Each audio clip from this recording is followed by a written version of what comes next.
Hey, everybody. I often implore people to activate their inner honey badgers in chapter 8 of The Parasitic Mind. Well, today I've got a parental honey badger who decided that he had had enough with some of this nonsense, and he wrote a brilliant letter which has now gone viral. Andrew Gutmann, how are you doing? I'm very good. Thank you for having me. Oh, it's a real pleasure having you. I think you and I first spoke when I became aware of your letter about a month ago, and I knew that you needed some time to gather, Yeah. breathe some air. It must have been quite extraordinary what you've gone through so far, no? Yeah, I was overwhelmed, and I apologize it's taken so long to connect. I'm really happy to do this. I sent this letter, we can talk as much about it as you want, to the 1,200 or so, 1,300 or so parents at my daughter's school, and I never expected it to be read by any more than those parents. But how And, come you didn't think that it would potentially? I mean, I understand that you didn't come yeah. with an a priori, oh, let's see if this goes viral. But didn't you think that in the context of the woke blue-haired people, you were dropping a nuclear bomb on them? I thought it might get picked up in sort of the gossipy New York City kind of press that loves to talk about these fancy, expensive, New York City schools. I didn't think it would go viral from sort of the CRT aspect of it. Yeah, so you didn't know that it was going to go viral from a CRT perspective, but you thought Right. that within the context of the New York ecosystem, some people might pay attention to it. Give us before we get into the crux of the actual contents of the letter. So, am I pronouncing? Is it Brearley? Is that how you pronounce Yeah, it? that's right. Uh, Exactly. so it is one of those supremely posh, highfalutin, nose in the air kind of schools where I think $53,000 a year. Is that correct? It's up to 57 now for It's next year. 57. Can Yeah. you explain US. can you explain to me using simple words so that I can follow what justifies paying $57,000 for the education of any child? I'm not sure I can justify it. I mean, that's just, it's market and supply. I mean, that's just the market demand in New York City. It is what the going rate is at all of these independent schools in New York City. And we're very lucky we have only one kid. There's obviously families that have two or three or four kids in these schools. We chose really, it is sort of, yes, highfalutin and fancy, but we chose it for the education. It's an all-girls school. It's sort of known as the best all-girls school academically in New York City, perhaps even in the country, in the United States. And I've said this on a number of interviews. One thing that's been disappointing to me, and something that we can get into why other parents don't speak up on this issue, is that most parents and families, unfortunately, are not really there for the education. They're there because this is a status symbol in Exactly. New York City. There's so much wealth in New York City, so many families, for better or for worse. And I've actually written a lot of previous stuff on income inequality. So again, for better or for worse, families can afford these kind of schools in New York City. And so, the price tag is really nothing to a lot of people, but it is so hard to get their kids into these schools. So it becomes this status symbol. And then it also becomes, this is how you get your kids into the Harvard, Princeton, Yale. It's this ticket to the next step of your kids' lives. So for us, though, it wasn't that. It was really about where do we think our daughter will get the best education in New York City. And that's why we chose it 7 or 8 years ago when we were applying for her for kindergarten. So she had been there since kindergarten, so for 7 years. So do you think that the fact that in your case you seem to have been genuinely interested in the pedagogic content Yeah. in the process of education that compelled you to differentiate yourself from the other parents and hence speak out and activate your inner honey badger, is that the key reason, or is there something within your personhood that says, well, there's a because people ask me, what, you have a very, very busy career as a professor, you publishing and grants and all this kind of stuff. Why do you spend so much time in public engagement? And I say, because I can't help but do this, because it's just my nature, because I despise bullshit. I feel personally offended by all the nonsense, and therefore I activate my inner honey badger as a default value. So how much of each of those two factors caused you to be the parent who blew the lid on the whole thing? I think it's a combination of both. Okay. Like you just said, I've always been very passionate about education, and I have sort of strong views on what an ideal education looks like, and it's pretty different from even what these schools were teaching prior to this cancer of critical race theory. And we could talk more about that if you like. So I think it's partly that, and it's partly somebody had to do the right thing here. What has happened in these schools is so damaging, I think, to our kids, so damaging to these schools, so damaging to New York City, so damaging to the country and the world, that somebody had to do this. I thought I could do it because professionally, unlike a lot of other people, I'm not cancelable. And so I said, look, I can do this. We had already decided that we were not going to enroll our daughter for next year. So I didn't care about pissing off the school at that point. And, I said, look, someone has to be virtuous here. Someone has to, put themselves on the line with the hope that other parents will now speak up and we can try, at least start to effectuate some change in these schools. So that, that's why I did it. Okay, so again, we're going to get to so much of the content of the letter, but all the psychological and family dynamics are also of great interest to me. So you start seeing all this nonsense when? Is it something that you've been seeing? She's in grade 6, your daughter, correct?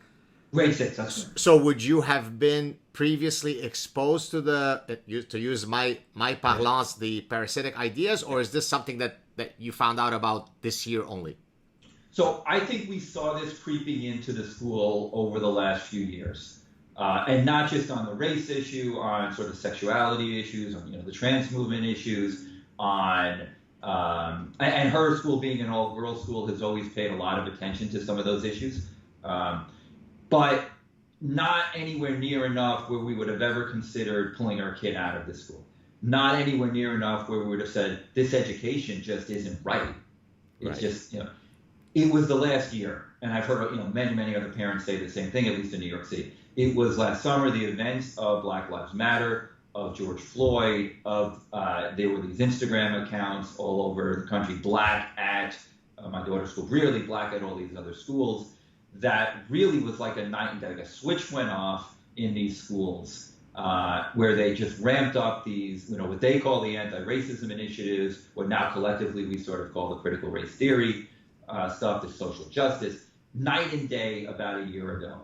And so in September, we can talk more. I thought of sending this letter back at the beginning of the school year and said, you know what, let's see if we can rally other parents and get them to speak up. And because I know that an awful lot of other parents, and I think it's more than half, significantly more than half of the other parents at schools like Brearley do not agree with the direction of these schools. But and they yet are you're the terrified. And you are the only one who speaks out. Well, that speaks, so let me draw... I'm not the only one. But I was obviously the only one that did it publicly like this. Wow. There are a couple of constituencies that I found out have spoken out a little bit, but either they're not taken seriously or not very forcibly. Right. So I wasn't really the only one, but to do it publicly like this, was one of the few. Right. Well, but I mean, that distinction is the crux of the matter, because to take a position, but to do so within the privacy of your thoughts or of your sauna doesn't really require much courage. But to do it in a public manner the way that you have, that's the whole point, right? Yeah. I mean, there was another school that had gotten a lot of press, Dalton, which had parents sign letters anonymously, but nobody was willing to put their name on it. So let's look at that. First, what I wanted to do is before I go to the next train of thought, there is a very similar dynamic that takes place in my reality, and I've been at this for much longer, if I may say, than when you entered the fray, because I've been fighting this nonsense for well over 2 decades in academia, where all of these ideas are originally spawned, and I receive innumerable emails from professors. So to analogize to your fellow parents, I receive emails from professors. Thank you so much, Dr. Saad. You're my, life vest to sanity. Oh, but please don't mention my name that I wrote to you. So fellow professors are not sufficiently courageous, let alone for them to speak out, to even publicly stand with the one who speaks out. So I guess then the next question is, what explains that cowardice in your context? In my case, it'll be, oh, but professor, I don't have tenure, or I'd like to get full professorship. So unlike when you said, I'm uncancelable, remember you said that a few minutes ago, Yeah. I would suspect that a lot of the other parents who are also, well off and so on, are likely to be uncancelable. So is it that they're afraid to be ostracized? What's the fear driving their cowardice? That's a great question. That's something I've addressed a lot. So There's a number of these, why are you cancelable issues. So one is if you work at almost any firm now, where you risk losing your job. You work at a Goldman Sachs, you work at a big law firm, you work at a McKinsey, and you just can't speak up on this for fear of risking, your job. The second is the fear of not having the school's help with your kid in terms of college admissions, or if you're want to send your kid earlier to boarding school with the admissions process, you need the recommendations, you need the school's help in that. So there's that aspect of it. The bigger thing, and this really addresses your point, is what I thought was you have these we're sort of very middle class for New York City private school. We are, for United States, I'm sure we're wealthy, but for New York City, we're middle class. You have these, billionaire type people, families on the board of trustees of these schools. You would think that those people, they have enough money, they could be the ones that say, okay, enough, stop, this education's horrible, this is bad.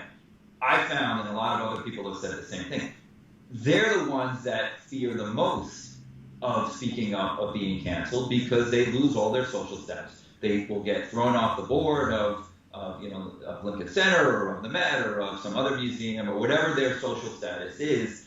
It's the hardest I found to get them to speak up. It's unbelievable.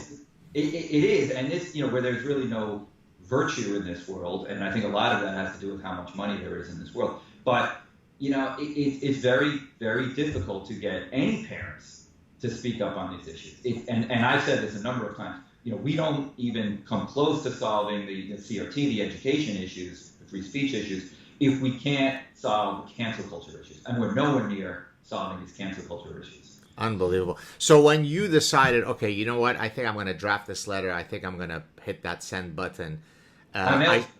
You mailed it? I mailed it. I had the paper cuts, not anymore, but I stuffed 656 envelopes. You went old school. I did go old school, yes. Right. This reminds me of the Seinfeld episode where his... Yes. They were not lickable. No, I got the self-adhesive. I was very worried about that. So I got the self-adhesive. Okay, I'll tell you this. My wife helped a little bit. My daughter refused to help. So I stuffed all these envelopes over a couple of days. I put all the stamps on. And I didn't get very many paper cuts. So it was alphabetical order. I got until W before I got my first paper cut. Well, that's pretty good. I see a drop of blood on the table. Oh my gosh, shit. But so I'm down. So your wife was on board. Did she exhibit any tepidness? Was she as gung ho as you? What was that dynamic like? She was on board, and she recognized that she was on board with removing her kid, as was my daughter. I was going to ask you that next, actually. Okay. If my daughter had wanted to stay in the school, we would have absolutely let her. It was a really hard decision at the end of the day, and we would have tried to fight this within the school. But she recognized the education she was getting or not getting, so she was on board. My wife was absolutely on board. This isn't her fight, so the letter came from just me, not from both of us. She didn't want to be the front person on this fight, but she was very supportive of this effort and very frustrated with what was going on in the school. So all three of us, it was really a joint family decision. Did you explain to your daughter the possible repercussions that you referred to? Oh, this might worsen your likelihood of attending, the real Ivy League school, Cornell University, where Dr. Saad is an alumnus. No, but seriously, did she understand the possible repercussions? Yeah. Oh yeah. And she didn't care. She was fine. Yeah, and we don't know where she's going to go to school next year, and we'll figure it out. I mean, my wife's more stressed about it than I am. My view at this, we'll find something for her to do, and I've had a lot of schools actually reach out to me, not necessarily in New York City, but look, if she never goes to school again, at this point I don't really care. Because I don't know if there's any place, certainly not in New York City, to get a good education now. Hopefully that'll change, and we're trying to effectuate some change. But she understood it, and one of the things that she and I have always discussed, I sort of have a passion for history. And she and I, since she was little, have read a lot of history. And that's one of the subject matters that has always been taught poorly, but has really been changed and eradicated with things like, the 1619 Project here in the United States. And so, she is of the same mindset, both in terms of, we should fight this, because she's fought this a little bit. She has stood up in her own classroom on some of this stuff. going back a few years, and be very courageous at that. How long did it take for the teacher to accuse her of being a Nazi Jewish bigot? They don't go that far. They're pretty respectful. But there was, I think last year or 2 years ago, I think it was in fifth grade. So last year, there was a discussion of should we, in the United States, get rid of all these statues, Confederate soldier statues, Robert E. Lee's and stuff like that. And now we're seeing them, take down statues of Abraham Lincoln and George Washington and Winston Churchill all over the world, which I'm sure you probably have talked about or written about. Sure. So, she spoke up in her class, and this is a history class. It was a very good teacher, actually, and said, I don't think we should be taking down these statues. I think we should be explaining them, but you cannot eradicate history. So this is for an 11 or 12-year-old, I think, and it's something we had discussed. I think was very courageous, and she was the only one in her class. And again, these are smart kids. This is New York City, which is, was historically a bastion of free speech and critical thinking. It's completely different now. Completely, I don't recognize it. But she has always sort of, spoken up on these issues. So she recognizes the need to fight on this, even at 12 years old. So I'm very proud of her. I can talk a little bit about what happened after we sent the letter and we got a response from the school. Let's hold off on that. Let's get into the meat of the letter now. In a previous clip that I released maybe a month ago, I actually read your letter, and I highly encourage everyone to actually. I'll put a link in the eventual when this is eventually posted. A link to. I think it's still on Barry Weiss's. It's on hers, and it's on my own site also, whichever you want to link to. Okay, perfect. So people should actually go read it because it's it strikes, I think, the right tone. You're polite, you're respectful, but yet you're indignant. That certainly comes across. So let's break down. So because I listed here. You talk about systemic racism. You talked about what I call the die religion, diversity, inclusion, and equity.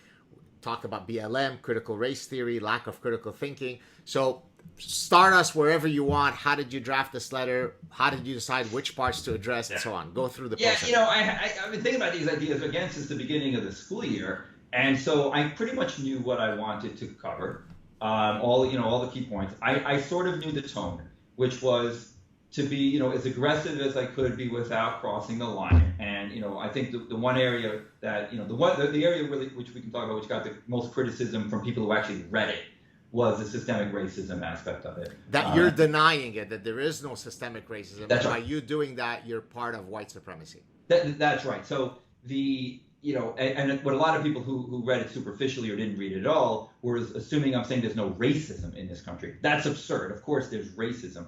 What I was trying to do is say, really, that the critical race theories movement's definition of systemic racism is wrong. And I vehemently disagree with this definition that basically any outcome where blacks are underrepresented in anywhere in society, in education, and anything professionally, is by definition systemic racism.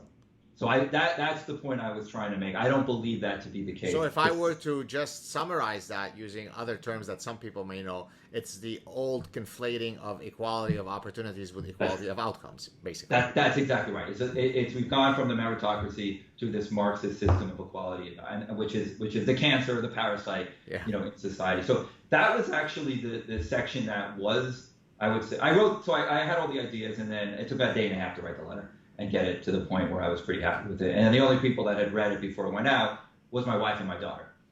And what was there? Were they all okay? This is all good, or change this, do that? How many rounds did we go through? A typo here and there, but no, they were good. They really liked it. They thought it was good. I thought it was good. I knew it was good. I didn't expect to get the reaction that I did, not just on the content, but on the quality of the prose. Yeah. I got some very, very nice feedback from some very powerful writers. Well, it was a very, very well-written, eloquent letter. Add me to the list of complimenters, if I can put it that way. Yeah, I had a few presidential speech writers that reached out to me, some very prominent journalists. So that was flattering, was very nice. But yeah, the systemic racism was probably the hardest because there was a lot more I wanted to say on that.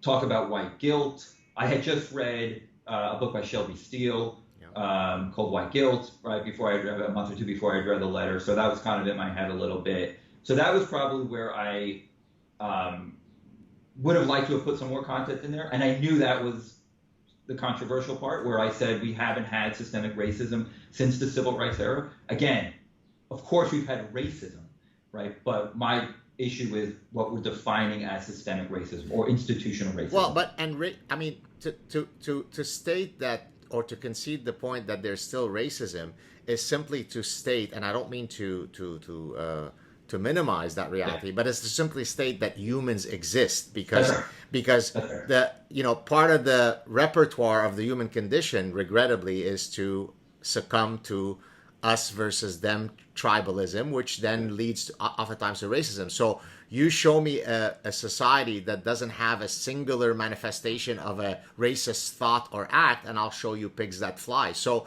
the fact that you concede the point that, well, of course the US still has racism, it's equivalent to saying, well, of course humans still exist on Earth. That's right. And I tried to make that point. Since it's evolutionary, that's exactly right. I thought it was so obvious a point that I didn't need to make it. But of course, I was America's #1 racist on Twitter for a day, which I tried to avoid. I saw, by the way, forgive me for interrupting you, Andrew. I saw, by the way, just as I was preparing for our chat, maybe 10 minutes before we came on, I did a search on you because I wanted to see what was the reaction. And there was one article, maybe the worst one, at least that's the main one that came up on top of the Google thing, by a black lady where, Jewish banker and racist. And I was reading this and the irony was lost on her because she seemed to be seething of sort of this innate hatred, right? Yeah, look, I avoided all that stuff and I was called a lot of different things. Wealthy Jewish banker, which I'm really not, I'm Jewish, yes, but not very wealthy for New York and not a banker anymore.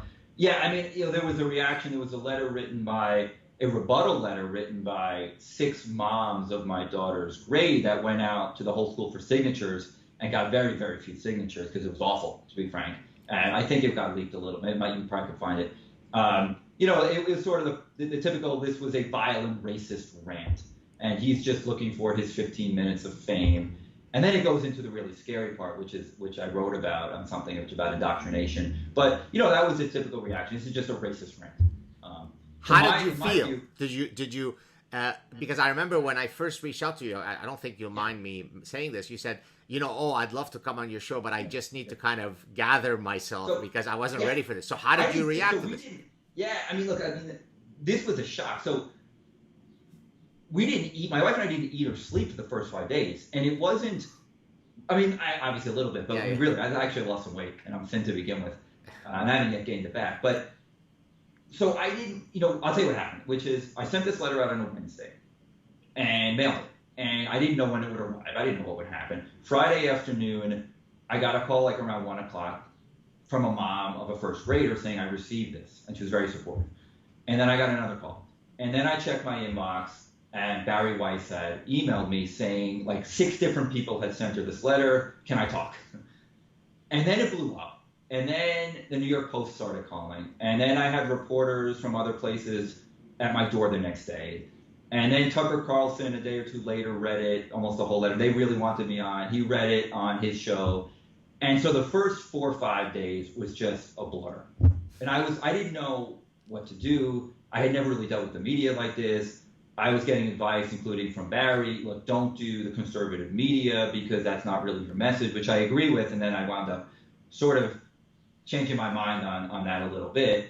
So I really didn't know what to do. Oh, you're going on Fox News, so you must be a right-wing bigot who's a Trump supporter. Okay. Exactly. And I didn't, I don't believe, A, that's not me. And B, I don't believe we make progress on this issue if it's just a conservative issue.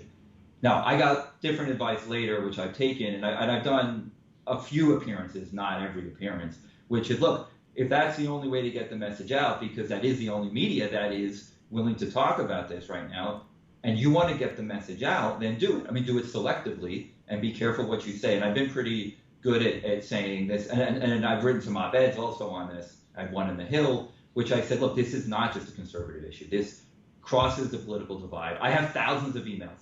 Literally, I think I'm up to something like 4,000 emails from people around the country. A lot of them identify themselves as Democrat or liberal and say, we are desperate to fix this education. We are feeling hopeless. Our kids are going through this. What do we do? So this is not just a conservative issue. So again, to go back to your question, the first few days were just overwhelming, and I didn't know, what the right thing to do was, and so it just completely caught by surprise. Wow. Now, But I have you didn't been? care. I didn't really care about being called a racist at that point. Right. Good. Well, I was that's very comfortable with everything I had written. yeah. Well, And I said, try to. I don't care. I try to demystify that threat, right? And in one of the last passages of the Parasitic Mind, I try to explain to people you could criticize Islam without being Islamophobic. You can criticize some of the insane positions espoused by the transgender activists while being fully socially liberal and wanting transgender people to have full dignity and live free of bigotry. You can not support militant feminism that rejects sex differences as evolutionary based differences without being a patriarchal misogynist pig. But yet people are so terrified of the lock and loaded threat of being accused of being a bigot that they'd rather die at the hand of ISIS than to potentially be accused of being a bigot. So if you demystify this and kind of go like this, then they lose their power because there's no threat over you anymore. That's right. But it has become the biggest slur around to be called a racist. I'll tell you a funny story, which is when I was considering whether or not to go on Fox, I had a connection to a guy who is sort of writes on COVID stuff from a non-mainstream way. He's very well known on Twitter, and he goes on Fox a lot. And I reached out to him and said, look, I know you've had the same kind of issue. Does his name rhyme with Schmalix Parental? Yeah. So, I said, look, I know you've dealt with the same thing, which is, you didn't want this to be a conservative issue, but CNN is not calling you, and the New York Times, where he used to work, is not calling. And he said, and I said, you've been dealing with this a year, and how do you deal with all this? And he goes, well, it's only COVID, it's not race. I wouldn't touch race, and I didn't realize, the third rail of how powerful and scary and terrifying it is to be called a racist. I mean, and I had really never been called racist in my life until my letter came out. Wow. And my wife was sort of the social chair of our grade. We'd set up coffees and lunches and meetings and dinners with all the other moms. My daughter probably had more play dates when she was little with more kids of every race than probably any other kid in the grade. I mean, we were the definition of inclusive. This proves you're racist because when you say I have black friends, you are trying to overcompensate for your latent racism. So this proves that. Sorry, buddy, you're a racist. I know. And it is, it is what it is. I mean, I'm not going to worry about what the internet thinks of me. Right. I'm not worried about it. I'm not going to apologize. I am very comfortable with everything I wrote in that letter. I'm very comfortable with everything I've ever written publicly. Not to say it's always right, but I'm very comfortable with it. And you want to call me racist, call me racist. Have you been invited now since the letter first came out by anybody from the noble progressives to come on their media? My Hero, Rachel Maddow, or some of the other super. Nothing. No, well, nothing at all. And I heard that when Barry Weiss, who was friendly to me when the letter came out and probably the reason it went viral, she told me that from the get-go, which is you're not going to get attention from the left-oriented media. Well, listen, I can tell you this, if I may link it to my personal reality. My book has been a gigantic international bestseller. I haven't heard yet from a single person on the left, as if the topics that I'm talking about are conservative topics. My publisher, they're absolutely fantastic, Regnery, is known as a conservative imprint, right? But the reality is classical liberalism today has found a home amongst the conservatives, which is regrettable. I mean, not regrettable in that the conservatives are bad, but what an upside down world we live in, where for you to get such a message like your letter or my book, it's the conservatives that are espousing those views today. That's right. And that's been, I will say, that has been by far the biggest frustration for me, is that it's only been conservative media. Not that I care that much about being labeled the right-wing conservative, that I'm really not, although obviously these views have been taken up by the conservative media. Right. It's that we don't win on this issue if we can't get the center and the center left. We've lost the progressives. They're gone. Right. Whatever percentage, the 10%, 15%, whatever the percentage of Americans or in other countries that are progressive, they're indoctrinated, they're woke, they're gone. But we need the other 80, 85, 90%. the problem is there is almost no way to reach that audience because there is no media that in today's polarized media world that reaches that center left center audience. Yeah. And that's been really frustrating. Where it used to be the New York Times would and CNN would not. They're so far to the left. And I've had a lot of discussions with people involved in this CRT movement, and again, a lot of them are conservatives, but not all of them. How do we make progress here? How do we reach, the left-oriented media? Nobody has any ideas. And then there's a real debate within the movement of should we go on Fox or should we not go on Fox? And I've said I'm not going to do anything to the right of Fox, and I've had a lot of offers to do that. But again, it goes back to what we said earlier, which is, if we want to get this message out, we have no choice. And that's where I've come out on that. Look, I've faced a similar sort of calculus in my mind because I do get offers from people very much on the right. The only reason I might refuse an invitation, because I'm very pragmatic. I'm in the game of spreading hopefully good ideas. And so I don't care what is the platform. In other words, I don't worry about guilt by proxy or guilt by association. But of course, I do have to be concerned if, for example, a ultra right-wing group approaches me who are engaging in conspiratorial thinking, then there is a pragmatic consequence that might affect my message if I am, associated with them. But usually I don't care. So for example, to me, I've been approached by Fox countless times, and I never hesitate to go there because I actually don't think they're nearly as diabolical as I actually find them to be a lot more sensible than most of the idiots, the blue-haired idiots. So I agree. Okay, there you go. I agree with that. No, I agree with that. And I gotta be honest, I don't watch any TV, and so I never really watched any of this until now. And now I've been on it, and I know some other people that have been on it, so I started watching. I mean, not a lot, but. I agree. It's not what I thought. I mean, I had some offers to go on Russian and Chinese TV, and I said no because I don't know, what's going on. Yeah, right. What's happened in terms of your social network? You said that your daughter used to go to all the play dates. Maybe she now receives fewer play dates. Has there been any palpable or visible or clear ostracizing of the Gutmann family as a result of this? Yeah, I mean, a little bit. I mean, you sort of find out who your friends are, who your real friends are. Yeah. The people that ignore you, the people that support you, even if they don't necessarily agree, although most do, even if they're not saying it publicly, at least reach out and say, hey, how are you doing? Are you okay? How's your kid? How is my daughter doing?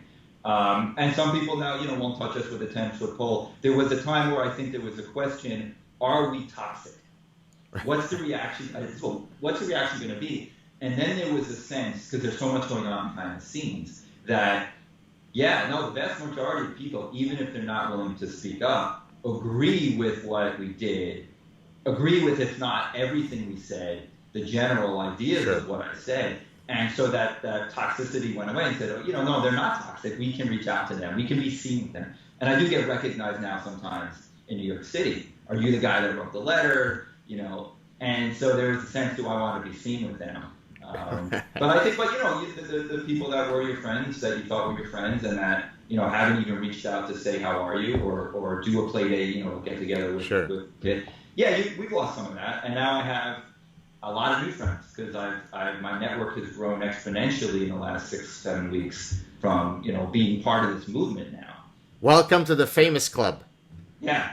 It was very weird because you don't know if this is 15 minutes. Right. I got a lot of media attention. I was on the cover of the New York Post, which I didn't realize. I mean, they reached out to me. They sent a reporter. They said, you're going to be in there on Sunday. I said, okay. I don't know what that means. My dad called me that morning and said, I got the Post. I said, okay, am I in there? He said, yeah, you're on the cover. Finally, you've become a success in my eyes, son. Right. I don't know if I wanted to be on the cover, but in any case, and so, it was, you don't know, is it going to go away?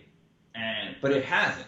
I mean, obviously, it's not the first few days, but, I've done a bunch of media appearances. I've written some stuff.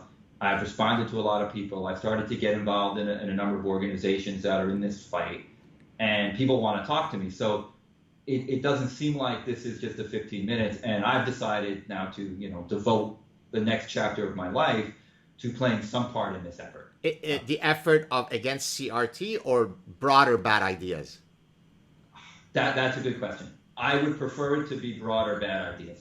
Okay. I have some deeply held views on what are some of the root causes, as I know you do as well. CRT really just being a symptom of these much badder, broader ideas. And I think that the direction, the path that we are on in this country and a lot of the English-speaking countries and a lot of the Western world is incredibly scary and dangerous. And if we don't do something, we're headed into something incredibly scary and dangerous. So I would like to address them in a bigger way. I am now known as sort of the CRT education guy. So the question is, can I expand that to discuss more than that? Or am I better off using whatever notoriety I have to really fight on the education issues? One of the things I'd like to do is start new schools. And that's obviously a time-consuming process. Yeah. So I'm still figuring out, and that's what I've really been doing over the last 6-7 weeks. How can I best make an impact here? Are you I don't connected? care about fame and fortune, but how can I make an impact? Are you? Well, that's very honorable and laudable. Have you? I'm sure you have, but let me ask it anyway. Have you been in contact with Christopher Rufo? Actually, I met him last night. Oh, okay, very good. On a private event that the Manhattan Institute did, that he and then someone at the Manhattan Institute really hosted for fighting back in New York City, and there were a bunch of New York City parents that are involved in this fight. And then I think we're going to connect because he was very interested in the idea of starting schools, and I mentioned that. Right.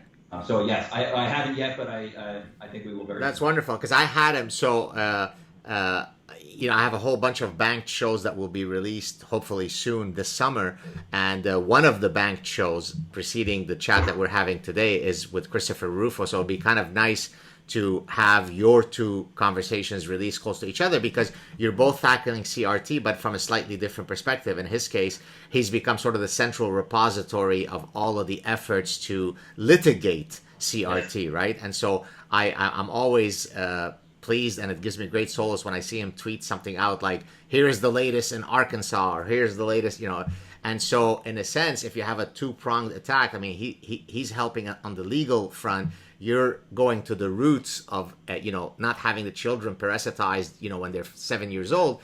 I think that's a much better way of tackling the problem. Yeah, no, I'm a big fan of what he's done. I've read a lot of what he's written and seen him on a number of podcasts. I mean, he's been the leader of this fight really for long, for in CRT specifically, for probably longer than anybody, in exposing a lot of what was happening, not just at schools, in companies, in the military, in government. And so I'm very excited to meet him. And maybe there are things that we can do together, because I agree with what you just said, which is this is a huge fight. We need to fight this on so many different levels, legally and grassroots, in private schools, in public schools, in universities, in corporate boardrooms. And so we need all the allies. We need to try to coordinate best we can, and we need to attack this in so many different ways. So I'm really excited if I can work with him on it. And one of the reasons why I was interested in speaking both to you and to Christopher earlier, before we came online, we thought that we might talk about some other stuff that's relevant to my scientific career, and you stated, I'm the amateur, whereas I'm the professional. Well, the reality is that issue, that distinction, arises often when I implore people to get involved. And then their answer is, but you're the professional, you're the fancy professor that everybody knows. How can I make a difference? Well, you, Andrew Gutmann, Christopher Rufo, are living proof that you could have gigantic impact. You didn't come with, you don't have Joe Rogan's platform. You're not the fancy professor, but guess what? What you're able to now do, because you simply had the courage to say, I'm going to stand up and, attack this issue. Look where you are now, right? And again, you didn't do it because you wanted the fame, but your existence in the current context is exactly proving the fact that anybody can have a voice. You didn't plan this. Serendipity led you here. You decided to write a letter that you thought 600 people would read. Look at you now. Christopher Rufo was not planning on being the nemesis of CRT. Look at him now. To me, that's a very empowering message, because I keep imploring people to, and by the way, they may not become Andrew Gutmann and speak with Tucker Carlson, but they can still affect change within their sphere of influence. So maybe you could speak to that a bit.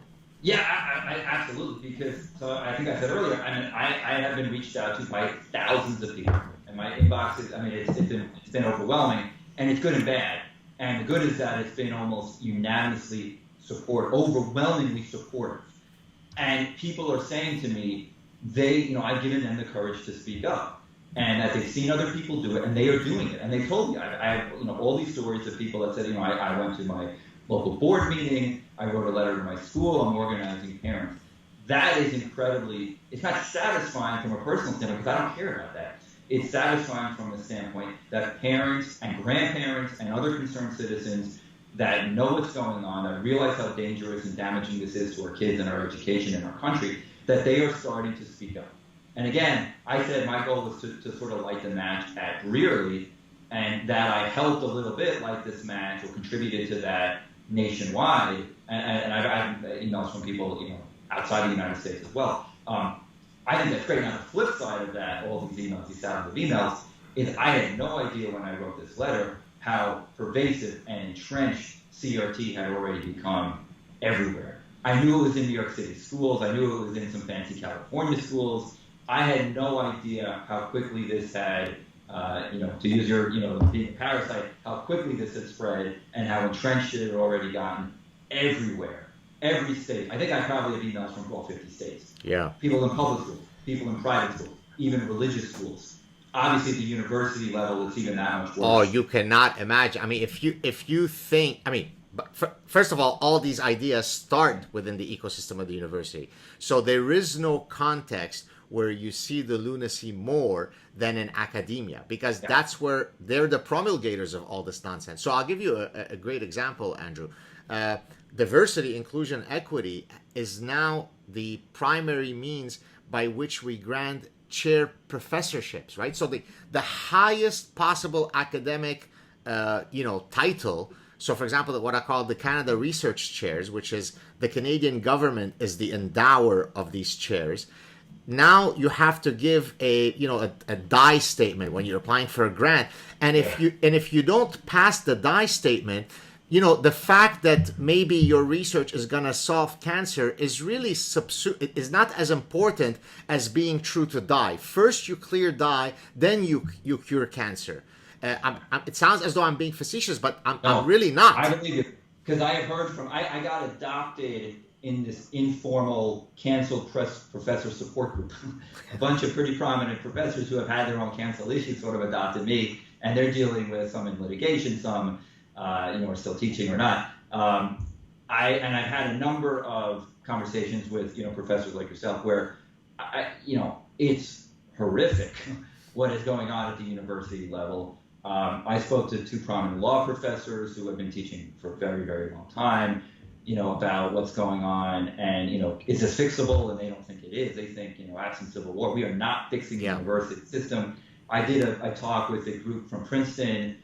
That's this, I think, James Madison group. So a lot of folks that have really been the leaders on speaking out on free speech issues at the university for decades about how bad these things are. So I didn't realize that, but I realize that now. I mean, I'm focusing really on the K through 12 issues, but it's even that much worse. I recognize now. But by the way, the K to 12 issue, there's a great. I'm going to paraphrase his quote. I don't remember the exact quote. Richard Dawkins, the famous atheist and evolutionary biologist and zoologist, who's no fan of religion, has argued that why is it that you can access a child straight out of the womb to indoctrinate them with your preferred religious narrative, right? And I link it to, as someone who studies and teaches consumer psychology. So you have laws that don't allow companies to target a child to sell them chewing gum, because the idea is that the child doesn't have the cognitive and emotional acuity to be able to build a counter argument to your persuasion attempts. So we can't target children to sell them chewing gum, but we can target children straight out of the womb with our religious ideas, and we can certainly target them, as you found out, with all of these parasitic ideas. So the irony is simply baffling. Yeah, I mean, what we're seeing in schools, that this is starting at in kindergarten and 5 years old, in some cases earlier. Now, I agree with Dawkins on what you just said, but there's the argument that the morality, and this is what the conservatives really argue, that morality should be up to the family. Right. Now, you would make the Dawkins argument, I think, that those kind of decisions should be up to the kid, when they're old enough to have, where their brains are mature enough where they can think through this critically and make their own decisions. Then I'm sympathetic to that argument, but I'm also sympathetic to some extent to the argument that it sure as hell shouldn't be the schools, Right. Doing this. So okay, maybe it shouldn't even be the parents; it should be up to the kid. But for sure, it shouldn't be the schools that are indoctrinating, that are forcing this morality and this awful morality, this what is really racism in the CRT issue, or this victim-oppressor dichotomy, from the CRT standpoint, or to take it more broadly in the parasitic aspect, this not critical thinking, this not free speech, this terror of speaking out in the classroom, which is really what's going on. And it's going on, I know at the university level, it's going on in this whole K through 12 now, education system. Have you had anybody who, subsequent to reading your letter, thinking about it, maybe engaging you within your social network, come back to you and say, I've actually moved towards your viewpoint? Have you received any concrete feedback like this that at least shows some movement for someone? I think that where you get to, I'll answer that in two ways. I think there's movement in the exposure. Not every parent realizes what's going on. And that's the big problem, is how do we educate parents? Now, in my daughter's school, we were forced to do, for parents, mandatory anti-racism training. So we had to sit through these 2 Zoom sessions, an hour and a half each, I think, on what is being taught in these schools, what are these definitions. But that's unusual, because my daughter's school went so far off the deep end on this that we actually had to do this mandatory training. So parents were to some extent aware of this. At other schools, not so aware. So I think, again, I didn't write the letter to educate anybody. I didn't write the letter to change anybody's minds. I wrote it to really give the other parents cover to speak up. But I think there is a realization, and especially when it comes from a school like my daughter's, which is very, very well known for being this terrific, 140 years of this terrific educational institution, to say, oh my goodness, this guy pulled this kid out of that school, right? This is not just some random average school. This is this school. He wrote a very, even if you don't agree with everything, he wrote a pretty powerful letter here. Maybe there is something going on that we didn't realize. Now, again, if you just call it racist, you're not gonna see that. So I think there's a realization that this is really serious. Someone actually pulled their kid out of a school like this, and you see him on TV, and he's not a crazy right-wing nutcase. Right. And so I do think that helps. The second short answer to your question is, so in all these emails I've gotten, in the thousands of emails, there's probably maybe 20 or 25 have been negative, of which half are just nasty or stupid, and half are reasonable. I can't write to everybody back. I tried, I can't, it's impossible, and I try to write to some people back. But the ones that I answer first tend to be the respectfully negative ones. Right. And I don't want to say I've changed anybody's mind, but I definitely feel like in a number of cases, I've moved people. And some of them identify themselves as black. And I said, listen, this is not about race. My letter was really not about race. It's about the inability to have a discussion about race. And the fact that democracy doesn't work if we can't have a discussion. And it's about the indoctrination. I'm not saying don't teach slavery. I'm not saying don't teach Jim Crow. I'm not saying don't teach terrible things we did to the Native Americans. Of course we teach that.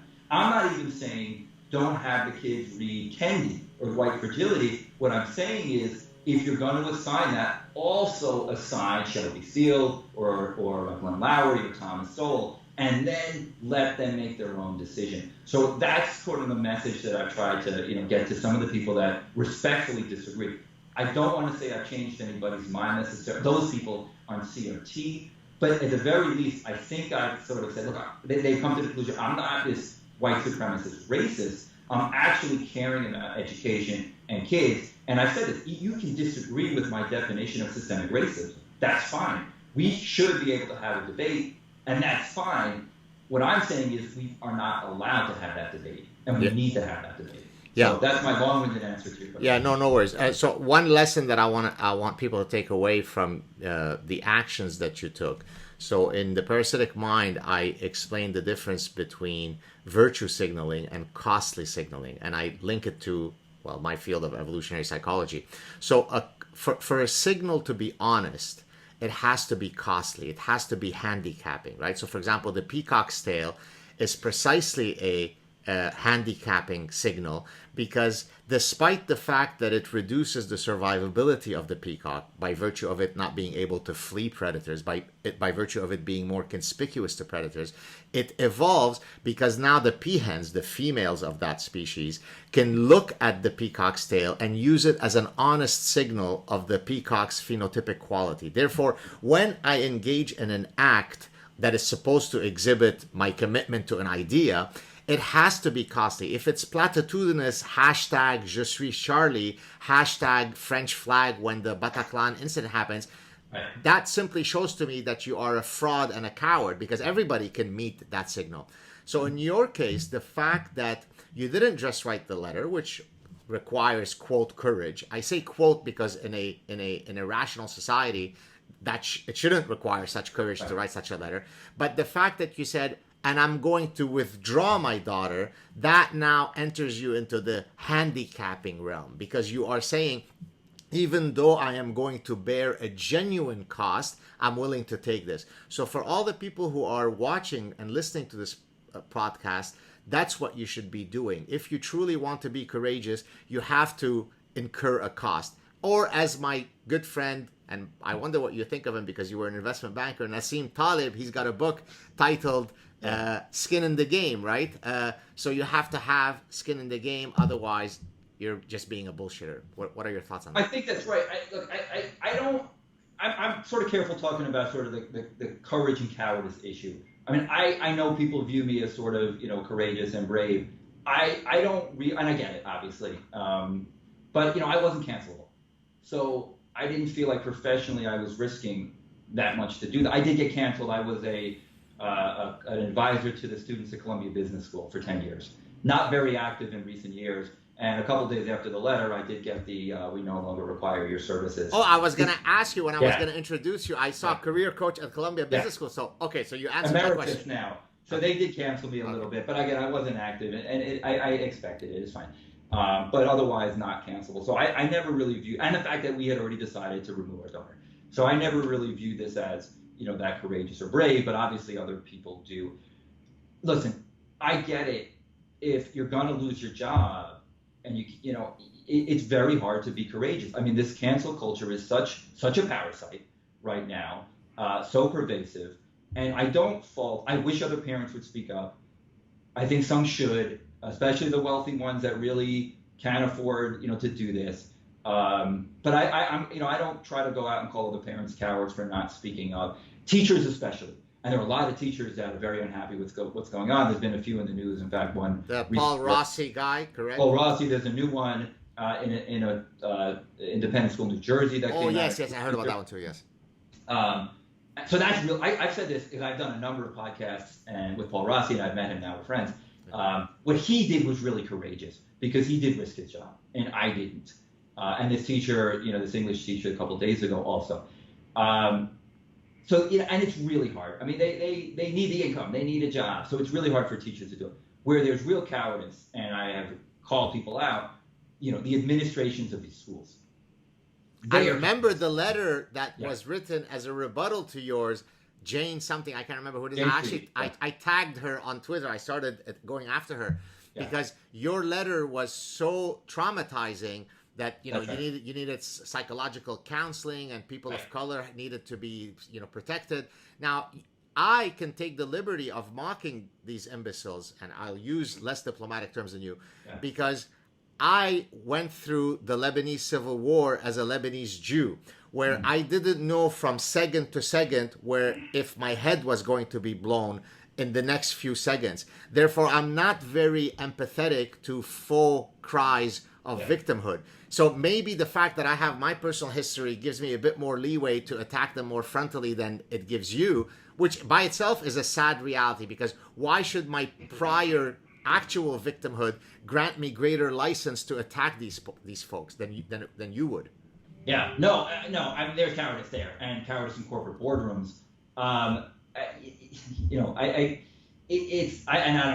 know how we solve this issue, but what you just brought up is one of these bigger issues that I'm sure you've talked about, which is this hypersensitivity, this faux victimhood. And I even wrote that in my letter. There was one line about hypersensitivity and oversensitivity to criticism, whatever it was. I forget what I said. Or the safety culture, which has become pervasive, and everything. And they're using these terms completely inappropriately. So the letter that the head of school, Jane Freed, sent to the whole Brearley community, which was highly ridiculed both within the school and outside the school, and on Tucker Carlson, and you did it, a lot of people did it. It was, these girls felt frightened to receive a letter to their home. Now, it wasn't even addressed to them, these upper school, high school girls. And everybody made the same point that I did, which is that, Brearley has prided itself for 140 years on producing intellectually courageous girls. And this is exactly the opposite. You're telling people they are frightened by a letter in the mail. They are frightened by the words on a piece of paper. And then they go further, to your point, and they use these words like violate. It is a violate, like words that are used for rape, right, to have a letter in the mail that are completely inappropriate. But this is what this movement has done. It has been brilliant, and I know you've written about this. This CRT movement, this postmodernist movement, this social justice movement has been absolutely brilliant at co-opting these words and making it so hard to fight against. If you're not anti-racist, you're racist. If you're not a principled activist, you're a bad Silence person. Is violence. Silence, meritocracy stuff. We have to fight back on these definitions. But, going back to the courage question, until we get more people that show the courage to do it, we're not making a whole lot of progress.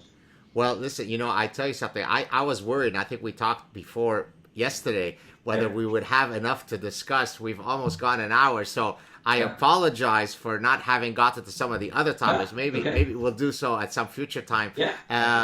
Look, Andrew, I'm delighted that a person like you exists, because as someone who has been fighting this nonsense for a very long time, every new voice that comes in that could compel people to speak out is a voice from the gods, even though I'm not much of a believer.